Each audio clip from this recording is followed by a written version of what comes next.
What do you think about turning your canoe into the direction of the current? And you know what most of you say? Take the path of least resistance? Oh, that's just lazy.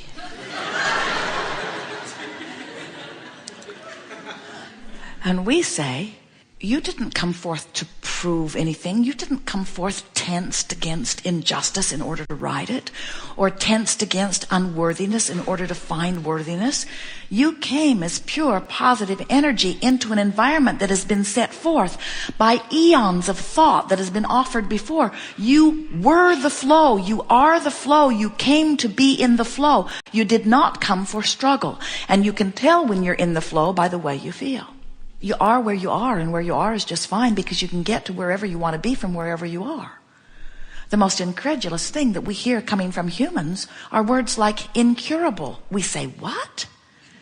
You say, it's incurable. We say, what does that mean? You say, it means I can't get to where I want to be from where I am. We say, what dimension are you in? How did you manage to withdraw yourself, to extract yourself from the laws of the universe as we know them to be? How did you manage to pull yourself out of the flow of non-physical energy that is you? You didn't. You can't. There is nobody who cannot get from where they are to where they want to be. That is illogical in every sense of the word, from every law we know, and we know them all in all universes, in all dimensions, in all time-space realities. It's not possible for you to have something that is not curable. It is not possible. Now, you could say it in a more accurate way. You could say, I want something that I am holding myself out of vibrational alignment with. And you know what that would mean? That would mean that you would be saying, I am choosing sickness instead of wellness. And we say, well, that's different. Oh, yes, you can hold yourself in the choice of sickness in the same way that you can put your canoe in the water and turn upstream and paddle. It's the same thing. It's not going with the flow of wellness. It's pushing against the illness, you see. But when you understand that it is natural for you to be well and natural for you to have abundance of all things, and you begin to relax and go with the flow, now every journey becomes quantifiable. And so when someone tells you that what you have is not curable, you want to say to them, in what reality are you speaking? Because in my reality, I can get anywhere I want to be from wherever I am. I just have to get pointed in the right direction. And dear doctor, it sounds to me like you're not it. They mean well. They've just forgotten. Sometimes humans spend so much time looking at what they don't want that they train themselves into a vibrational pattern of that. And bless your hearts, we know that it is just so annoying to be in that vibrational pattern with law of attraction responding to it. So everything in your world looks like that, and have some freak from non-physical dimension who doesn't have rent to pay or a body to tend to tell you that you can be or do or have anything you want. We know it's annoying. We know that when you feel the way you feel, the vibration that is responsible for the way you are feeling has a strong current, and that strong current is law of attraction responding to it. So everything in your life is reflecting that, and it's hard to believe that it can be different when it isn't, because you have become, bless your hearts again, we're going to bless your hearts all day, you have become such fact-based people. It's true, you say. Here's the x-ray. Here's the doctor's report. Here's the reality. It's true, Abraham. And your airy-fairy frou-frou dust is not going to make any difference. It's true. This is the way that it is. And we say, it's only true because you activated a vibration and made that activated vibration active long enough that it became dominant, and law of attraction responded to it, so it became your point of attraction. Whatever you look at long enough manifests. And so when you say, well, in our history or in our today reality, this and this and this and this are true, we say only because someone looked at it and caused it to become a reality. But you have choices. You can add to more of that, or you can add to something different.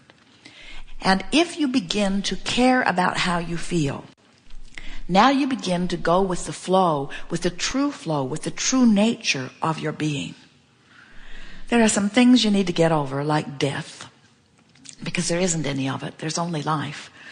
You are life in the non-physical. You are life in this body. You are life beyond this body.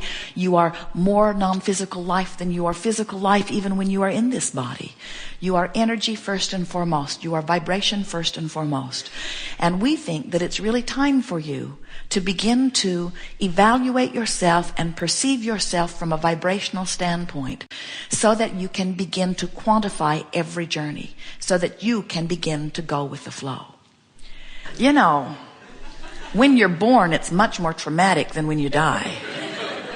Because when you're born, you come from pure positive energy into an environment of more discord. That's when you should mourn. Oh, poor little spirit born into this mess we've made.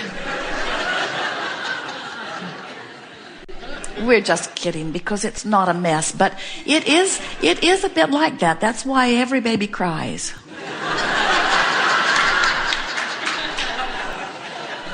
And for a moment says, "Oh God, what have I done?"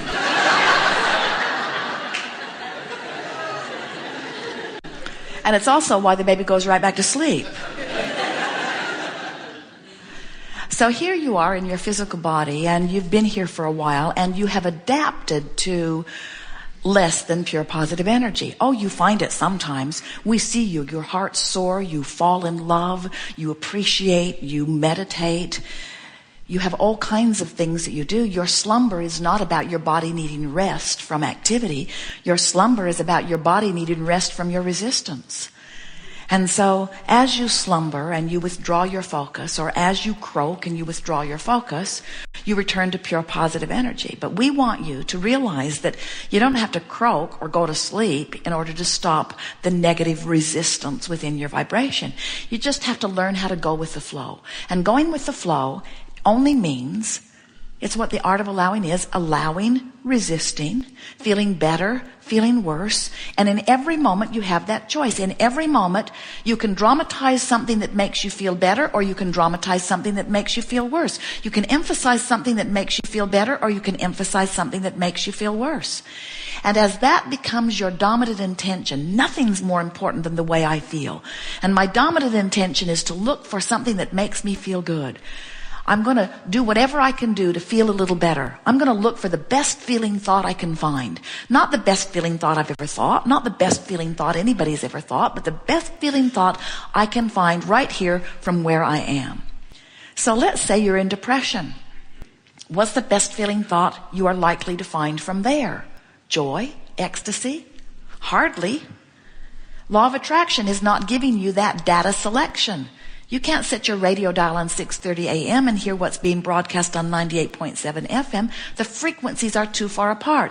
And if you're depressed, and friends, it's fine if you are, because where you are is where you are, and nothing is incurable, and you can get from wherever you are to wherever you want to be. But what is the logical thing, the next logical step? What's the best feeling thought that you will probably find, and what's the feeling that will come about if you are in depression or if you are in fear? The best we could hope for under those conditions is something that you would call anger. And if you really want to know, it's more likely that you'll find revenge first. Revenge, rage, anger, they don't feel very good, but they all feel better than depression, don't they? When you're depressed, you feel powerless. And when you feel revenge, you're getting some of your power back. And the reason that it feels better is not because you've gone all the way into full connection with who you are, but you feel better because you're on your way into full connection with who you are. There are lots of emotions along the way, and you know, because you've been all up and down it on a lot of different subjects a lot of different times. But what most of you don't know is that you have control of those emotions, because you have control of how you focus. And if you will care about improving, if you will care about the relief factor is the best awareness that you will ever have about whether you're going with the flow in your canoe or whether you're paddling upstream. If it feels unpleasant, you're going in the wrong direction. So sometimes you say, well, I really don't know how I feel. And we say, then poke around until you're sure. Poke around in there. And law of attraction is really a good friend in that, because whatever vibration you got going on, law of attraction is bringing plenty of stuff that matches that vibration. Law of attraction says that which is likened to itself is drawn. So if I've got thoughts going on that feel awful and I'm beating the drum of those thoughts, I'm beginning to cause an activation of a vibration that is, by law of attraction, getting stronger and stronger and stronger and stronger and stronger and stronger. The attraction factor gets stronger and stronger and stronger and stronger and stronger until eventually things that match it start to manifest around me. So I saw something I didn't like. I focused upon it. I activated a vibration. I talked to other people about it. More people talked to me about it. I joined a group about it. I really got involved about it. I started sending out flyers about it and emails about it. I began to invest my money about it. I became very active about it. It became a dominant vibration within me, and now it begins to manifest in my experience. And now I say, see, I told you. I told you this was a problem. I tried to warn you. And here it is. It is true. It was a problem. And we say it was a potential problem that you turned into a reality because you cared more about justifying your belief than you did about how you felt and your willingness to move up the emotional scale. And so we're talking to you in part because we would like you to clean up your vibration relative to those subjects that are important to you, so that you can have more manifestations that are more pleasing to you, so that the things you don't want can disappear from your life and the things that you do want can come up into fuller fashion in your life. But it really is not because of the manifestation that we are speaking to you so fervently here today. We talk to you in this way because we know the sensation of going with the flow. We know the sensation of, long before what you want manifesting, the thrill of riding that rocket on its way to that manifestation. We know that when you get pointed toward what you want, you'll begin to allow the life that you've summoned to flow through you in such a non-resistant way that the more things you want, the better you will feel. The more things in your future that you are eagerly anticipating coming about, the more alive you are. But if you have many things that you want and you are tormented because they have not come about, now you've got a tug of war going on inside of you that is not good for you. And the diseases of your planet, every one of them is about that tug of war.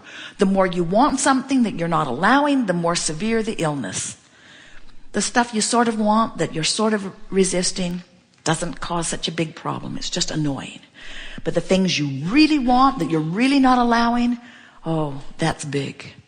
And many of you have lived a lifetime coming to your desires about well-being, about humanity, well-being for the children of the world, well-being about things that you cannot control. Have you noticed? You cannot control how other people live their lives. You can't even control the bombs your own government drops. You can't control what they do with your dollars. You can't control who is voted in. You can't control. You individually cannot control those circumstances that you think you need to control so that you feel better. That's a big part of what is uncomfortable in human race. You feel good when you look at that, and you feel bad when you look at that. And so you say, let's make more of that and let's get less of that. And so you build walls. You try to patrol your borders. Oh, it is so delicious when things begin falling off their economic weight. It is so delicious when finally you begin to understand you've got no choice but to go with the flow. You have no choice but to go with the flow. And if you will decide that you're going to go with the flow, then you will stop torturing yourself. So when we say you have no choice but to go with the flow, does that bother you? It shouldn't when you know what the flow is. The flow is well-being. The flow is love. The flow is outrageous abundance. The flow is well-being. That's the only flow there is. So, we are eager to talk with you about anything that you want to talk about.